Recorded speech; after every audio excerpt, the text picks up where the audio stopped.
Le mois dernier, cette application de redesign d'intérieur avec IA a généré plus de 1 million de dollars. Et dans cette vidéo, on va recréer la fonctionnalité principale. Uploader une photo d'une pièce, choisir un style comme Bali, hôtel, Airbnb par exemple, et laisser l'IA transformer complètement l'intérieur en quelques secondes. Il y a quelques années, il fallait être développeur pour créer une application comme ça. Et aujourd'hui, grâce à l'IA, on peut le faire tout seul depuis chez soi. C'est parti. Donc maintenant, on va passer à la construction de l'app. Donc moi, je suis venu faire un petit design sur Claude Design. Donc j'ai fait un truc tout simple parce qu'aujourd'hui, on va utiliser Claude en fait. Donc on va donner ça à Claude pour lui donner une directive précise. Alors pour ça, on se rend. Alors si vous êtes sur Mac, dans le Finder, si vous êtes sur Windows, dans l'explorateur de fichiers, et on va tout simplement créer un dossier. Donc vous le créez où vous voulez. Donc moi, je vais le créer ici et je vais appeler l'application App IA par exemple. Donc une fois que vous avez créé votre dossier, on va ouvrir soit Claude, soit Codex. Ça c'est vous qui choisissez. Les deux marchent très bien. Donc moi, je vais choisir Claude et on va ici dans Code.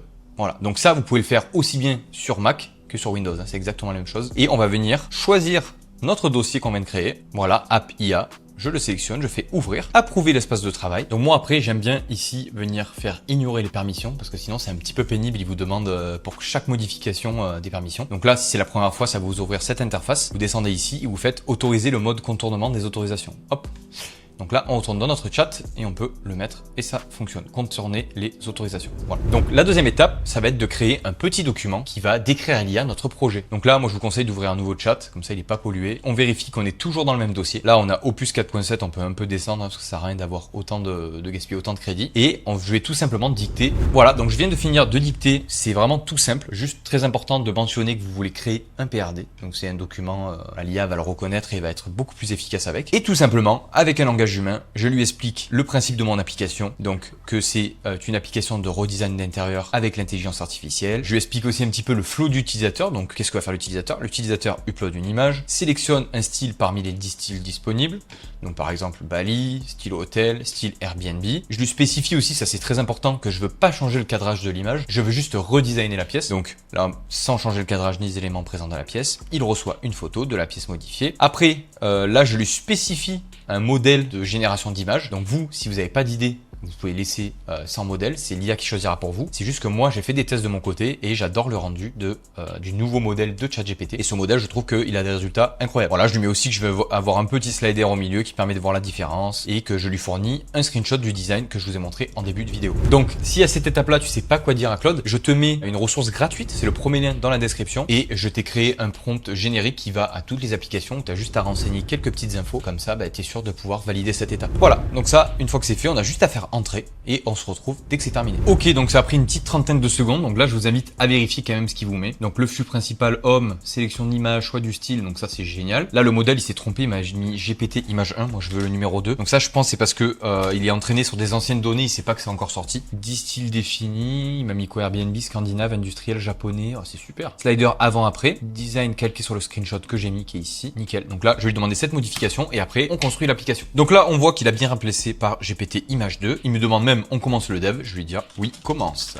Et c'est parti. Ok, donc on peut voir que Claude vient de terminer. Ça a dû prendre, je pense, une vingtaine de minutes. On peut voir qu'il a fait énormément de choses. Là, il nous dit un petit truc de venir mettre notre clé API OpenAI, de connecter notre application directement à la génération d'images de OpenAI. Donc, on va cliquer ici pour ouvrir notre petit fichier, on va pouvoir l'éditer et on va se retrouver sur OpenAI. Et on va taper OpenAI. Voilà, et on va cliquer sur API Platform. Voilà, on va venir se connecter. Donc, si vous n'avez pas de compte, vous pouvez en créer un assez facilement. Donc, si vous venez de créer votre compte, vous allez devoir ajouter des crédits ici. On peut voir sur ce compte de test que j'ai déjà 6 $, donc ce sera largement suffisant. Vous avez juste à faire ajouter des crédits et ajouter par exemple 10 $, ce sera très bien. Et après on se retrouve dans le menu API Key, donc les clés API, donc on peut voir que j'en ai pas mal et on va en créer une nouvelle. Donc ici, Create New Secret Key. Donc voilà, le nom, on va l'appeler Redesign IA par exemple. Et là on fait créer. Donc là je vais venir copier la clé et retourner dans Claude et la coller ici. Donc après le égal, on va supprimer ça. Voilà, on va coller et on va faire enregistrer. Voilà, on peut fermer. C'est tout bon. Ok, donc maintenant, on a juste à venir sélectionner ces deux petites commandes. Donc, on a juste à copier ici, à aller dans la petite fenêtre faire terminal, tout simplement à les coller et à faire entrer. Voilà, donc là, on peut voir que c'est ultra rapide. Il nous affiche un petit QR code. Donc là, on va passer sur l'iPhone. Donc là, on se retrouve sur l'App Store. Ou alors, si vous avez un Android, ça fonctionne aussi. Hein, c'est la même application. Et vous cherchez Expogo, comme ça. Et vous l'installez. Voilà, donc si vous êtes sur Android, vous pouvez ouvrir directement l'application. Si vous êtes sur iPhone, vous ouvrez l'appareil photo et vous scannez le QR code. Hop, on l'ouvre, voilà, donc là il nous demande des autorisations, on accepte, et là il est en train de lancer l'application. Voilà, donc là on fait continuer, on peut fermer cette petite fenêtre, et on peut voir qu'on a des erreurs. Donc au lieu de les copier directement depuis l'iPhone, on va les copier directement depuis ici, voilà. Donc ça, c'est normal, hein, en vibe coding, on a toujours des erreurs. Moi, j'en ai eu des petites que je vous ai pas montrées pour simplifier la vidéo. Voilà. On les corrige. Donc si jamais sur votre téléphone vous avez une erreur quand vous scannez le QR code qui vous dit que vous n'avez pas la version la plus récente de l'application, bah, c'est une erreur qui est courante. Je vais pas l'aborder dans la vidéo, ce serait trop long, mais je vous ai tout mis dans la fiche récapitulative et c'est le premier lien dans la description. Donc voilà, là il va corriger les bugs et on se retrouve une fois que c'est fait. Donc ce qui est incroyable, c'est que 2 secondes après vous avoir dit on se retrouve quand c'est fait, c'est déjà fait et je n'ai rien eu à toucher. L'application s'est directement affichée. Je sais pas pourquoi je vous la montre alors qu'il y a le screen record. Donc on a notre page d'accueil qui ressemble au screen que j'avais donné. Donc il y a quand même des choses à modifier. Là on peut voir que la barre en bas est complètement buggé, mais c'est pas grave. Donc là, on va tout simplement tester. Donc si jamais ça s'est pas mis à jour, vous pouvez secouer le téléphone, ça va faire apparaître ce petit menu, vous faites reload. Voilà, on peut voir que on a une nouvelle erreur, c'est super. Ok, voilà, donc j'ai passé quelques petites minutes à corriger tous les bugs. Donc si vous avez des bugs, vous inquiétez pas, vous avez juste à copier le nom de l'erreur qui est ici, à le donner à l'IA, elle va se charger de tout. Et donc maintenant, on va tout simplement essayer. Donc là, j'ai ma petite page, j'ai marqué upload, on va cliquer. Je choisis cette photo, voilà, choisir. Voilà, donc la photo a bien été prise en compte. Et là, on va choisir un petit style, je vais choisir par exemple japonais. Et là, je vais cliquer sur générer. Voilà, donc là, on a une petite animation qui est sympa. Et voilà, on a le résultat. On a même un petit slider comme on avait demandé. C'est tout simplement... Oh là là, c'est incroyable. Alors regardez, alors là, il faut être quand même précis. Il marche pas très bien le slider, ce sera un truc à modifier. Mais regardez, du coup, j'ai trouvé une image d'un appartement basique en France. Et on a le style japonais. Et vraiment, tout est exactement pareil. C'est ça qui est génial. Et on a... Alors le slider, il est vraiment pas pratique. Hein. Et...